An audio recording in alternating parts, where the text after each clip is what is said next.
নমস্কার শ্রোতা ও বন্ধুরা, আমার চ্যানেলে আপনাদের জানাই সুস্বাগতম। আজ আবারও একটা ভিডিও নিয়ে উপস্থিত হলাম আপনাদের মধ্যে।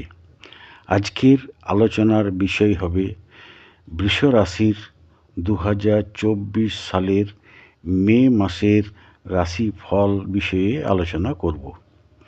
তবে আর দেরি না করে আজকের ভিডিওটি শুরু করছি।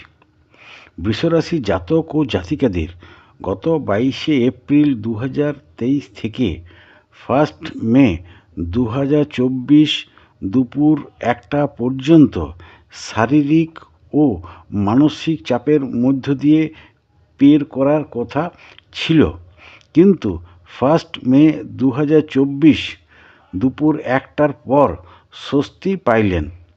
তবে দেবগুরু বৃহস্পতি মনে ভয় ও ধর্মে মন উৎপন্ন করিতে পারেন। শনি মহারাজ আপনার পক্ষে অতিশয় শুভ ফলদাতা হইবেন আগামী 29শে মার্চ 2025 পর্যন্ত।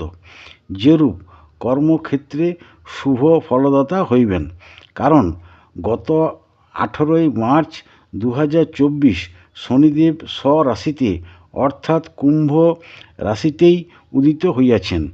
এই উদীয়মান অবস্থাটা শনিদেব কর্মক্ষেত্রে বা ব্যবসা ক্ষেত্রে শুভ ফলদাতা হিসেবে বিবেচিত হইয়া থাকেন, তবে মানসিক চাপের মধ্যে রাখিতেও পারেন বলে মনে হয়। মঙ্গল গ্রহটি আগামী 1 জুন 2024 পর্যন্ত ভূমি লাভের সহায়তা হইতে পারেন এবং আয় উপার্জন বৃদ্ধি পাইতে পারে। রাহু আগামী 18ই মে 2025 পর্যন্ত আপনার পক্ষে শুভ ফলদাতা হইবেন। 30শে মে 2024 পর্যন্ত আপনার পক্ষে শুক্র ধনাগমের সহায়ক হইবেন এবং সুখী জীবন লভ্য করাইতে সক্ষম করিবেন। তবে রবিদেব 14ই মে পর্যন্ত ব্যবসায়ীদের পক্ষে কিছু লোকসান হইতে পারে এবং চলাফেরায় সতর্কতা অবলম্বন করা কর্তব্য। কেতু গ্রহটি আপনার পক্ষে প্রতিকূলতার মধ্য দিয়ে নিয়ে যাইতে পারে।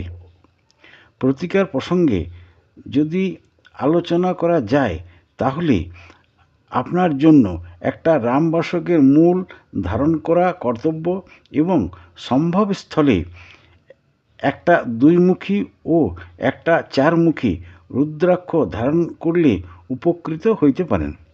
যাই হোক, বৃষরাশির মে মাসের আলোচনা এ পর্যন্ত। যদি ভালো লেগে থাকে তাহলে অবশ্যই একটা লাইক দেবেন এবং আপনাদের বন্ধু ও প্রিয়জনদের এই ভিডিওটি শেয়ার করে দেবেন, যাতে তারাও এই ভিডিওটি থেকে উপকার লাভ করতে পারেন।